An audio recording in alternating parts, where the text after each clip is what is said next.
അപ്പോൾ നമ്മൾ നല്ല സോഫ്റ്റായ ഇഡ്ഡലി റെഡി ആയിട്ടുണ്ട്. നമുക്ക് സാമ്പാറും കൂട്ടി കഴിക്കാം. നമുക്ക് നല്ല സോഫ്റ്റിൽ ഇഡ്ഡലി റെഡിയാക്കാനായിട്ട് 2.5 ഗ്ലാസ് പച്ചരിയാണ് എടുത്തിട്ടുള്ളത്. റേഷൻ പീടികയിൽ നിന്ന് കിട്ടുന്ന സാധാ പച്ചരിയാണ്. അതിലേക്ക് 1/2 ഗ്ലാസ് പുഴുങ്ങലരിയും കൂടി ഇട്ട് കൊടുക്കുന്നുണ്ട്. ഒരു 1/2 ടീസ്പൂൺ ഉലുവ ഇട്ട് കൊടുക്കുന്നു. വേറൊരു പാത്രത്തിലേക്ക് 1.5 ഗ്ലാസ് ഉഴുന്നിട്ട് കൊടുക്കുന്നുണ്ട്. അത് മുഴുവൻ ഉഴുന്നാണ് ഞാൻ എടുത്തിട്ടുള്ളത്.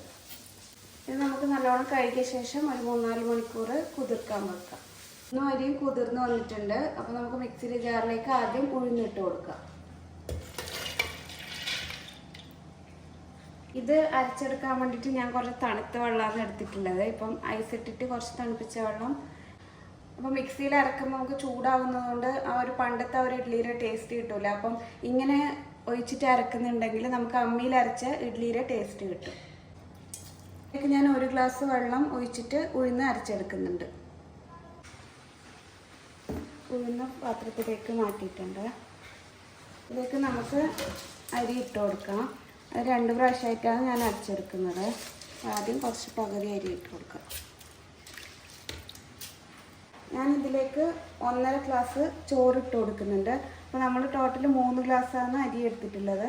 അപ്പോൾ അതിൻ്റെ പകുതിയാണ് ചോറിട്ട് കൊടുക്കുന്നത്. മാവ് അരച്ചെടുത്ത് കഴിഞ്ഞിട്ട് ഇങ്ങനെ കൈ കൊണ്ട് മിക്സ് ചെയ്തെടുക്കാം. അപ്പോൾ ഞാൻ 3 ഗ്ലാസ് അരിക്ക് 3.25 ഗ്ലാസ് വെള്ളം എടുത്തിട്ടാണ് അരച്ചെടുത്തിട്ടുള്ളത്. അപ്പം പിറ്റേ ദിവസം രാവിലെ നമ്മുടെ മാവ് പൊന്തി വന്നിട്ടുണ്ട്.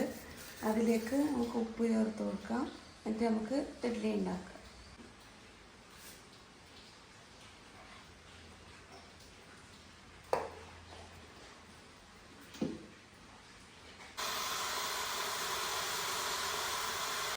അപ്പോൾ നമ്മൾ നല്ല സോഫ്റ്റായ ഇഡ്ഡലി റെഡി ആയിട്ടുണ്ട്. നമുക്ക് സാമ്പാറും കൂട്ടി കഴിക്കാം.